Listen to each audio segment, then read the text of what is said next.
pemukiman. Sedangkan untuk di Cianjur sendiri masih banyak sih sebenarnya kayak bukit-bukit kayak gitu yang mungkin disebut cocok untuk habitat ular itu, karena nggak bisa sembarangan, kita harus karantina dulu, kita harus lihat dulu ularnya sakit atau enggak, karena percuma kalau misalnya sakit lalu kita lepas liarkan, itu biasanya nggak bisa bertahan hidup.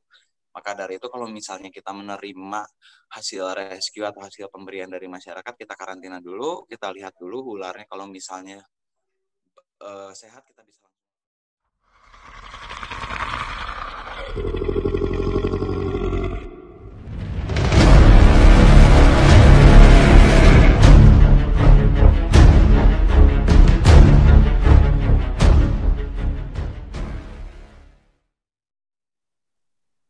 Muhammad Ihsan Feriza, tapi lebih akrab mungkin dipanggil Bang Chan. Jadi YouTube saya pun namanya Bang Chan Korci TV. Saya asli dari Cianjur kota. Cianjur. Oke.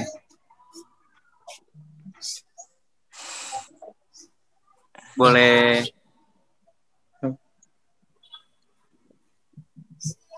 ke yang lainnya.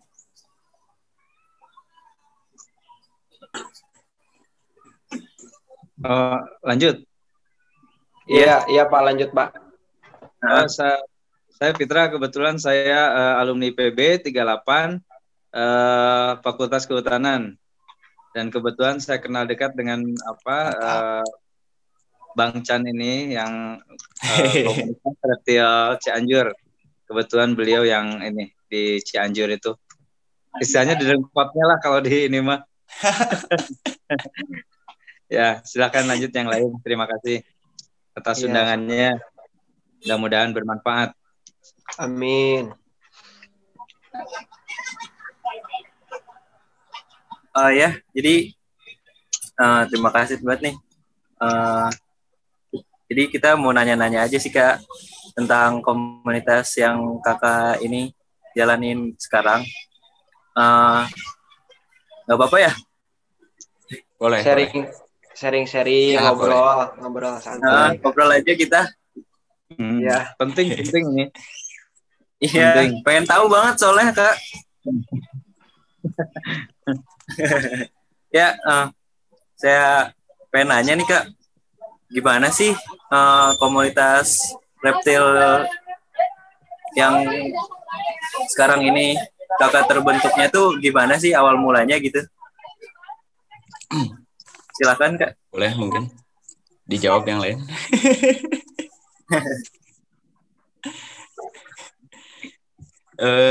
Sebelumnya jadi gini ya, kita tuh komunitas reptil Cianjur atau yang bisa disebut mungkin sekarang Korci, berdiri pada tahun 2014. Dulu itu lebih tepatnya mungkin tanggal 5 Juni 2014. Saat itu kita didirikan oleh 3 orang, saya dan kedua rekan saya, kebetulan dua-duanya juga masih dalam satu kaum yang sama, yaitu kaum sakit hati, yang sempat bergabung dengan komunitas-komunitas yang lain namun tidak diperhatikan. Karena pada tahun 2014 itu mungkin di Cianjur sendiri lagi banyak-banyaknya komunitas reptil. Untuk saya sendiri, saya dulu tahun 2011 sudah punya komunitas reptil sendiri, tapi mungkin karena dulu saya 2011 itu masih kelas 1 SMP, jadi kurang diperhatikan sama orang-orang yang lebih tua. Maka dari itu saya waktu tahun 2012 itu masukin seluruh anggota saya ke salah satu komunitas yang lain di Cianjur untuk intinya sama-sama belajar di situ, lebih memperdalam lagi tentang reptil. Lalu pada tahun 2014 saya memutuskan untuk mendirikan atau menegakkan bendera saya sendiri di antara komunitas yang lain gitu. Jadi pas awal terbentuknya itu seperti itu ya Kak? Iya. Untuk komunitas reptil Cianjur sendiri uniknya gitu, kita asli dari Cianjur tapi untuk titik pendirian kita berada di Sukabumi.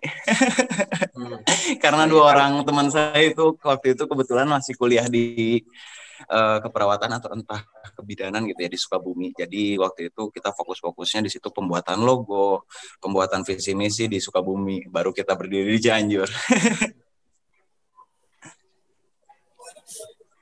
Oh, jadi ternyata dari Sukabumi terus ke Cianjur gitu ya. Cianjur Sukabumi. Cianjur Sukabumi.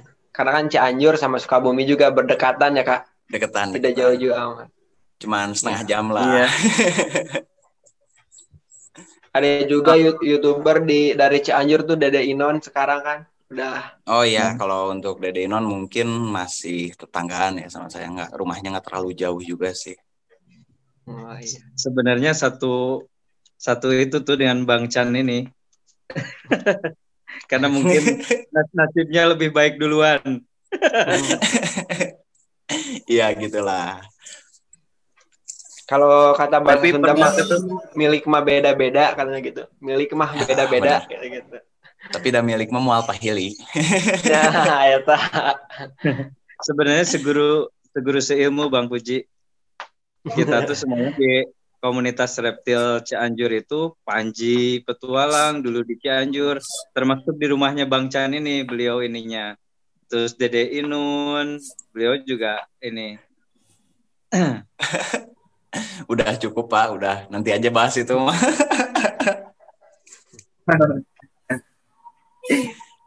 Oh ya udah deh Bang. Terus apa aja sih Bang visi dan misi komunitasnya? Boleh dikasih tahu nggak? Untuk visi kita dulu mungkin ya. Jadi komunitas Reptil Cianjur ini lahir pada 5 Juni tahun 2014 yang bertujuan untuk mengajak ke masyarakat mengenal semua tentang reptil dimulai dari cara perawatan, cara pemeliharaan, dan cara penanganan jika terjadi atau ya adanya kasus yang diciptakan dari reptil tersebut. Sedangkan untuk misi kita mungkin yang pertama masih sama dengan komunitas-komunitas reptil yang lain. Di nomor pertama kita intinya mungkin mensosialisasikan reptil kepada masyarakat. Di nomor 2-nya tugas kita sebagai komunitas reptil yaitu menghilangkan paradigma negatif masyarakat terhadap reptil, terutama ular ya.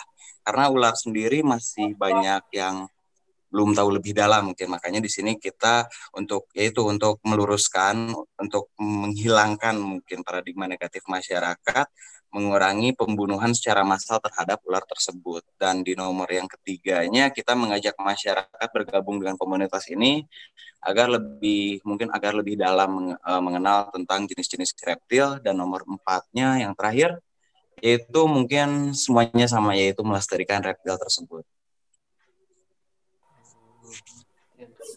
Iya sih Kak, soalnya saya juga dulu kan kalau pas belum tahu gitu ada komunitas gitu ya,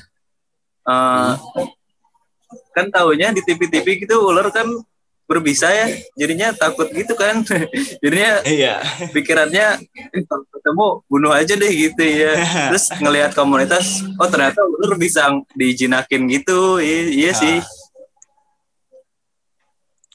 Jadinya kalau untuk iya ular sendiri ya menurut saya mungkin ya disebut bisa dijinakin itu tergantung awalnya itu ular dari mana dulu. Kalau misalnya kita kan di sini mengenal juga kayak istilah-istilah dalam reptil yaitu CB, terus CH dan juga WC. Jadi itu pembagian apa ya, mungkin kategori-kategori reptil. Yang pertama CB itu captive breed, hasil peternakan atau penangkaran. Biasanya untuk ular-ular yang seperti itu yang pada umumnya dijinakkan dan diperjualbelikan. Untuk yang keduanya kita CH, yaitu captive hunting. Captive hunting itu jadi ular yang hasil tangkapan awalnya lalu dia bertelur atau beranak. Nah itu anak-anaknya bisa juga kita jinakan atau ya untuk diperjualbelikan setelah mungkin perawatan lebih dulu ya, dikarantina lebih dulu sampai cukup mungkin usianya untuk diperjualbelikan. Dan di nomor yang ketiganya kita punya WC atau wild caught, itu adalah ular-ular hasil tangkapan. Beberapa jenis ada yang bisa untuk diperjualbelikan karena masih bisa mungkin untuk dijinakan, namun beberapa jenis juga nggak bisa untuk atau nggak layak menurut saya untuk dipelihara. Maka dari itu kita harus tahu dulu tuh seluk-beluk si reptil tersebut sebelum kita membeli ataupun ingin mencoba memelihara reptil tersebut. Baik Kak, iya sih. Jadi banyak tahu juga sih gara-gara komunitas ya. Banyak Iya, apa iya. jenisnya yang langka gimana gitu, terus cara ngurusnya juga kalau pengen melihara gimana, jadi tahu juga. Mungkin dari teman-teman ada yang mau nanya lagi? Iya. Pertanyaannya apa saja kegiatan yang ada yang dilakukan oleh komunitas reptil ini? Kegiatannya. Kegiatannya mungkin sebelum pandemi ya. Sekarang jujur saya udah ngevakumkan ini komunitas karena pertama kita kan sekarang lagi pandemi kayak gini, ditambah lagi tempat-tempat gathering kita sekarang udah pada ditutup di Cianjur karena emang udah nggak ada aktivitas di daerah situ. Kalau dulu-dulu kegiatan kita lebih ke edukasi di acara kumpul bareng komunitas atau gathering di alun-alun Cianjur.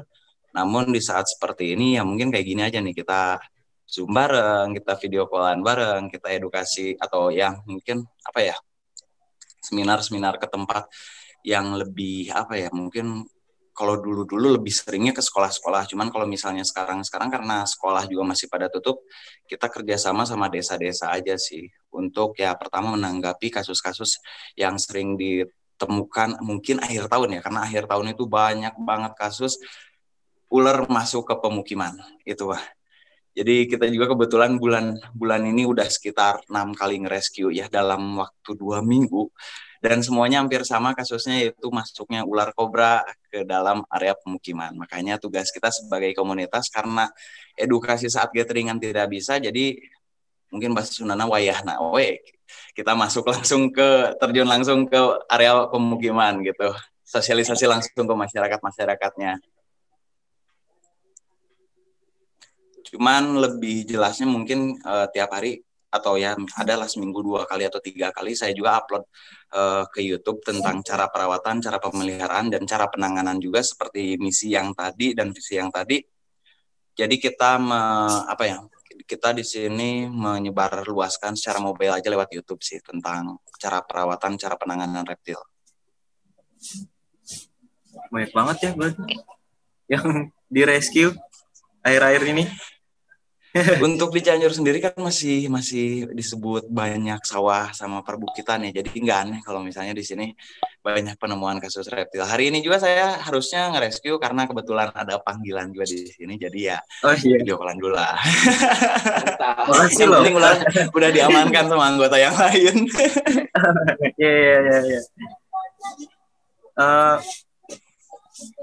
Tapi kalau boleh tahu nih Kak, terus kalau di rescue itu ularnya dia dikemanain sih biasanya gitu? Maksudnya gimana apa ya? Kadang-kadang sampai bingung ya kita juga, ini ular mau dikemanakan.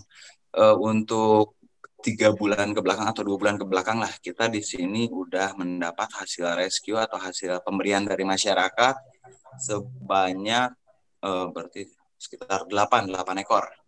Itu jenis ular sanca ukuran 3 meter sampai 3,5 meter, sisanya ular-ular yang lokal lah, yang maksudnya yang masih sering ditemukan gitu di area pemukiman. Karena untuk beberapa jenis gak bisa dijual, beberapa jenis juga lebih banyaknya mungkin kita langsung lepas liarkan. Cuman itu kita harus benar-benar menemukan tempat yang cocok agar si ular tersebut atau si reptil tersebut tidak masuk lagi ke area pemukiman. Sedangkan untuk di Cianjur sendiri masih banyak sih sebenarnya kayak bukit-bukit kayak gitu yang mungkin disebut cocok untuk habitat ular itu, karena nggak bisa sembarangan, kita harus karantina dulu, kita harus lihat dulu ularnya sakit atau enggak, karena percuma kalau misalnya sakit lalu kita lepas liarkan, itu biasanya nggak bisa bertahan hidup. Maka dari itu kalau misalnya kita menerima hasil rescue atau hasil pemberian dari masyarakat, kita karantina dulu, kita lihat dulu ularnya, kalau misalnya sehat kita bisa langsung lepas liarkan, misalnya sakit ya gitu, kita harus sembuhkan dulu, kita ya coba treatment khusus baru kita lepaskan kembali. Kalau hasil pemberian kita biasanya nggak pernah dijual sih, karena kalau misalnya dijual juga percuma. Pertama, masa kita ngasih ular-ular yang galak ke masyarakat gitu hanya demi ya sedikit nominal gitu, makanya kita mending lepas liarkan kembali sih. Intinya kan masih sama pada ya rantai makanan jadinya.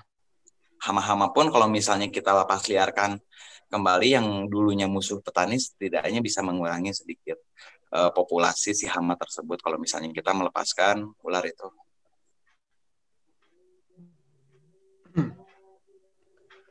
Oke. Lanjut ya, Kak. Ya, Hewan-hewan apa saja yang dipelihara di komunitas reptil ini? Untuk hewan-hewan mungkin ya semua reptil sih ya. Pertama mulai dari kadal-kadalan, lalu kura-kura, terus ular. Kadal-kadalan mungkin kita masih kayak contohnya biawak air, biawak pohon yang dari Papua juga atau dari berbagai pulau mungkin ya ya kita kan di sini juga sebenarnya ngumpulin beberapa jenis kayak contoh biawak itu buat edukasi lagi. Untuk ular sendiri nggak masih di kaki empat mungkin kita apa ya, iguana salah satu reptil yang cocok tuh buat edukasi karena dia memiliki karakter yang santuy. Jadi masyarakat biasanya lebih suka dan lebih tertarik melihat pertama warna iguana itu kan mencolok ya. Jadi masyarakat lebih suka, kita pasti nurunin itu iguana. Untuk jenis ular-ularan sendiri alhamdulillah sih di sini cukup lengkap. Kayak misalnya mulai dari jenis Pitonidae kayak ular sanca, ular-ular sanca yang lain ya. Ditambah mungkin jenis ular yang Viperidae, ular berbisa tinggi, kita juga kebetulan ada di sini. Jenis-jenis ular ya contohnya kayak ular apa ya? Dilihatin, Ular Bang. bungka, ular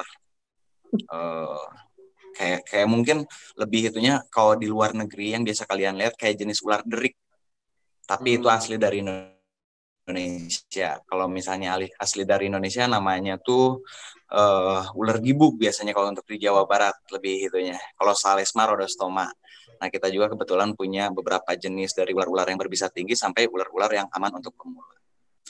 Keluarin, Bang, Lanjut salah satunya, lagi Bang. kayak contohnya kura-kura darat yang ada di Indonesia. Cuman kalau untuk kura-kura darat yang ada di Indonesia kita nggak pelihara karena itu udah masuk hewan yang dilindungi ya. Jadi kita misalnya sosialisasi hanya menggunakan gambar saja. Kalau misalnya untuk kura-kura air banyak sih di Indonesia yang bisa dipelihara, itu juga kebetulan banyak juga yang cocok untuk pemula.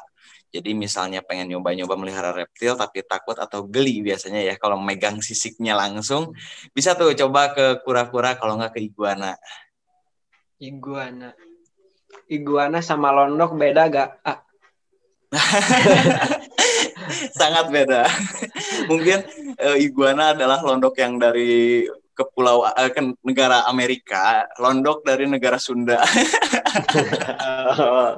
Perbedaannya cuma Jangan perbedaan disombong daerah gitu. aja.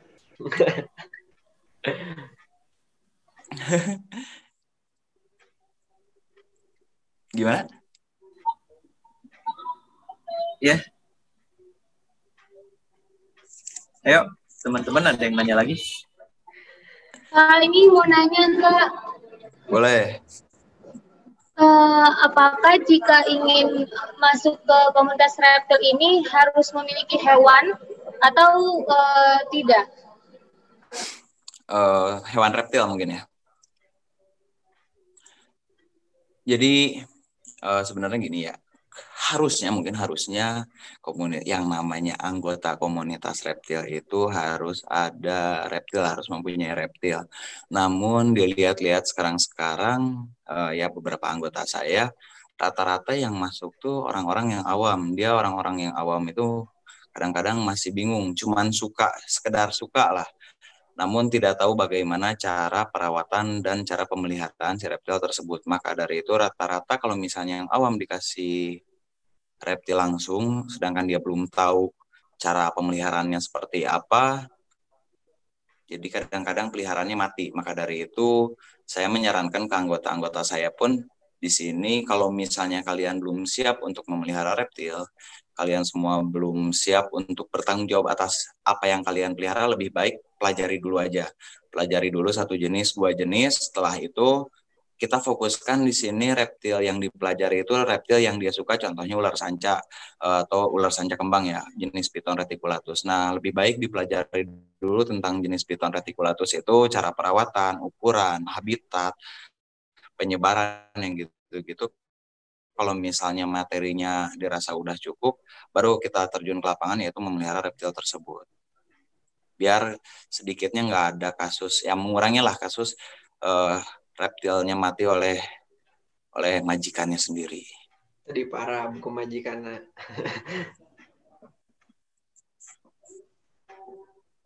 Oke, lanjut. Kak, bisa dan ada juga yang bisa dipelihara. Namun tetap resiko itu ditanggung sendiri. Makanya kalau untuk kendala mungkin hanya seperti itu sih. Kadang-kadang nggak kebagian lahan buat cateringan juga karena warga di situ atau orang-orang yang di situ kurang menerima keberadaan kita di situ karena takutnya mengancam. Padahal di situ tugas kita kan edukasi ya untuk masyarakat juga. Kendalanya mungkin itu aja sih. Iya. Nah, kan tadi berhubungan sama kendala nih kan banyak masyarakat yang gak suka reptil gitu kan. Iya mah cenah naon berbisa Halo. gitu-gitu. Kalau kasarnya bagaimana sih cara ngerubah image pandangan masyarakat biar ya reptil itu tahu tentang reptil itu ada sisi baiknya juga gitu. Tidak semuanya negatif gitu kan. Nah, itu mungkin secara perlahan ya. Karena kalau misalnya kita jor-joran terus mensosialisasikan gitu, istilahnya ada titik capek juga. Jadi misalnya itu mungkin kita pelan-pelan aja nerangin. Kayak contohnya kita pertama mungkin agar masyarakat lebih peduli atau lebih ingin tahu, kita di sini bawa hewan-hewannya yang pertama yang jinak, yang keduanya yaitu warnanya yang mencolok. Jadi masyarakat sendiri kadang-kadang Hongkong pengen tapi takut nih. Nah, jadi kalau misalnya kita pelan-pelan ranginnya menerangkan bahwa ini tidak berbahaya, sedikit-sedikit rasa takut masyarakat dan image jelek ke kita pun kan berkurang. Jadi ya gitu aja sih. Intinya banyak-banyak sabar lah kalau untuk orang-orang reptil. Perlahan tapi pastinya, Pak. Iya.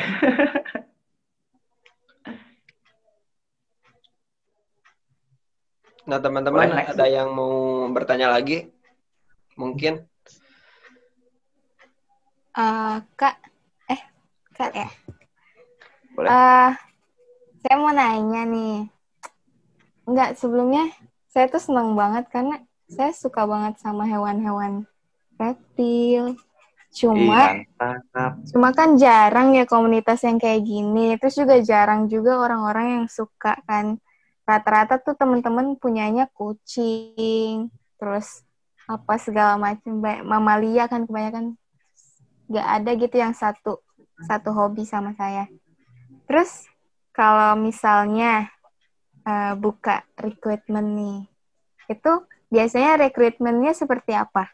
Cara masuk ke komunitasnya itu seperti apa? Untuk cara menjadi anggota sangat mudah ya. Pertama, datang ke acara gatheringan saya. Setiap ada acara gathering gitu, biasanya seminggu sekali sih. Paling kita untuk awal-awal lebih ngefokusin ke anggota baru, minimalnya sebulan 3 kali lah hadir ke acara gathering kita. Di situ hitung-hitung sebenarnya sebagai perkenalan mungkin ya, agar lebih kenal juga dengan orang-orang yang lain. Nah, setelah itu udah gitu aja. Sangat simpel pokoknya kalau misalnya pengen gabung ke komunitas reptil saya. Nggak ada ospek yang gitu-gitu, nggak ada sih menurut saya ya. Karena beberapa komunitas pun ada yang melakukan ya contoh ospek kayak gitu. Kalau saya ospeknya nggak ada sih, cuman paling saya tanya aja, reptil apa yang kamu suka, lalu pelajari. Setelah itu minggu selanjutnya atau pertemuan selanjutnya coba terangkan benar atau enggak yang setelah seminggu kemarin dipelajari. Itu aja sih. Karena buat ilmu kalian juga itu. Karena takutnya kalau misalnya hanya sekedar suka ataupun hanya sekedar pengen gabung tanpa memperdalam jenis reptil tersebut, saat ditanya masyarakat nanti kadang-kadang ini ular apa kak? Lalu nggak bisa jawab, itu gimana pertanggungjawabannya? Hongkong komunitas reptil tapi nggak bisa jawab gitu. Nah jangan sampai ada yang seperti itu. Makanya lebih banyak tentang materi-materi dulu, karena materi yang akan kita sampaikan ke masyarakat lain lebih luas.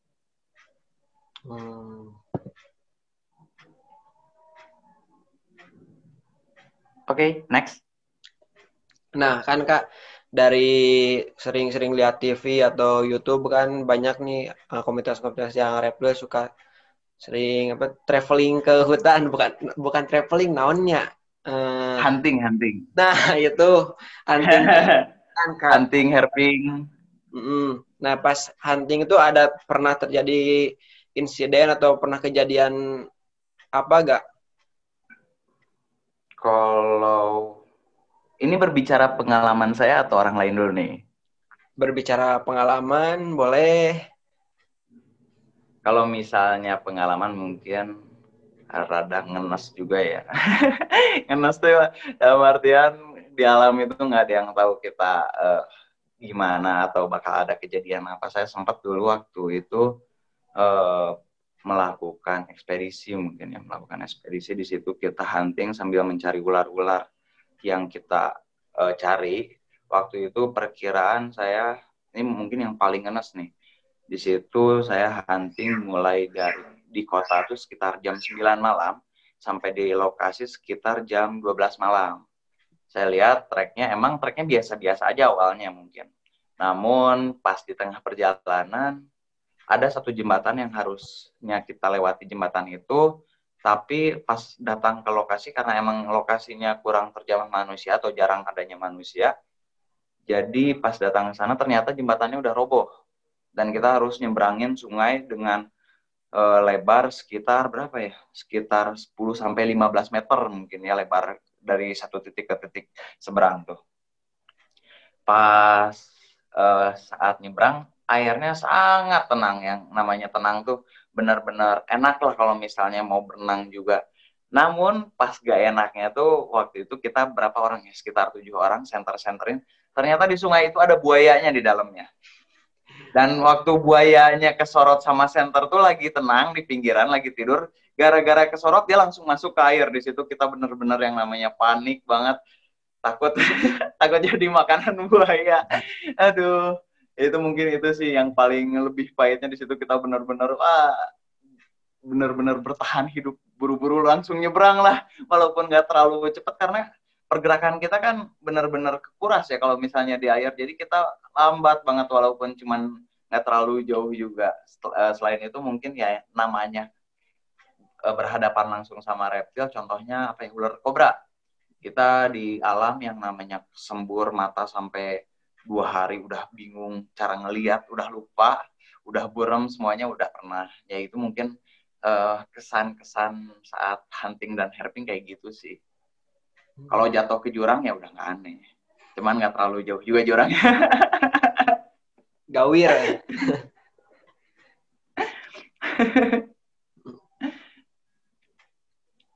Mungkin cukup itu sih kalau misalnya kesan-kesan pengalaman yang ada di itu. Yang paling berkesan ya. Iya. Yang keinget. Untuk Bapak Pitra punya kesan-pesan dalam hunting atau gimana ke hutan? Pengalaman?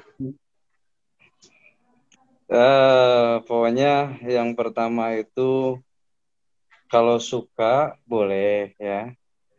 Karena banyak juga komunitas ini harus kita dukung. Sebagai kita lihat dari tingkat edukasinya, kita harus dorong sebagai mahasiswa ke teman-teman komunitas ini karena biasanya di sawah tuh, persawahan, daerah Tasik tuh banyak persawahan, daerah Cianjur banyak persawahan, karena tidak ular-ular itu tuh ada yang membantu petani sebenarnya. Itu mungkin nanti komunitas yang tahu tuh, nanti coba jelaskan. Nah kita dorong jangan sampai petani itu asal bunuh gitu kan, sehingga lebih banyak hamanya dibanding si ininya. Karena dia nanti berputar tuh di situ. Ketika si ular-ular pemakan tikus, pemakan ini nggak ada, itu hama itu akan lebih cepat. Nah, sekarang itu hama di persawahan itu tahun ini tuh banyak banget yang ini karena memang sudah mungkin tidak stabil lagi gitu kan. Nah, kita dari segi ininya dukung penuh gitu kan seperti apa. Dan sebenarnya spot untuk herping tadi itu lebih disukai oleh orang asing. Nah, saya punya teman yang ahli herpetologi, adik kelas kita juga dari di IPB, namanya Nathan Rusli ya. Dia mungkin Babang juga salah satu kenalannya dengan Arbi itu salah satu lah karena komunitas ini memang semuanya bersaling ini gitu, saling kenal, gitu kan. Nah di Ciliwung Reptile Center ini dia itu sering membawa orang Inggris, orang Brazil datang ke Indonesia hanya untuk melihat si spot ular itu di mana gitu, dan dia foto terus bawa ke luar negeri lagi gitu kan, jadiin buku. Nah itu banyak lah ini manfaatnya. Dan ya saya sih mudah-mudahan Babang tuh jangan sampai ini terus lah. Dan ini juga apa Babang terhadap ular-ular yang berbisa, tolong inilah teman-teman kita jangan terlalu berani lah. Apapun resikonya walaupun banyak yang selamat, banyak juga yang meninggal juga gitu kan. Ya makanya itu hati-hati lah. Edukasi tetap harus. Dan itu aja dari mahasiswa kita harus lebih banyak membantu lah.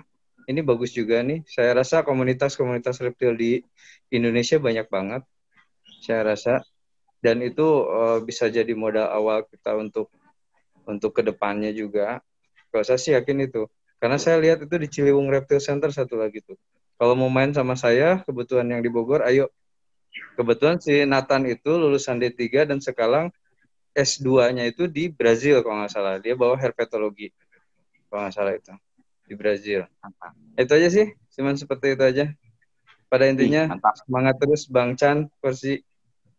Siapa? Terus jangan vakum walaupun vakum di ininya, tetap karyanya jangan vakum. Oke. Masyarakat membutuhkan, apalagi Cianjur banyak banget ular-ular yang gentayangan tuh.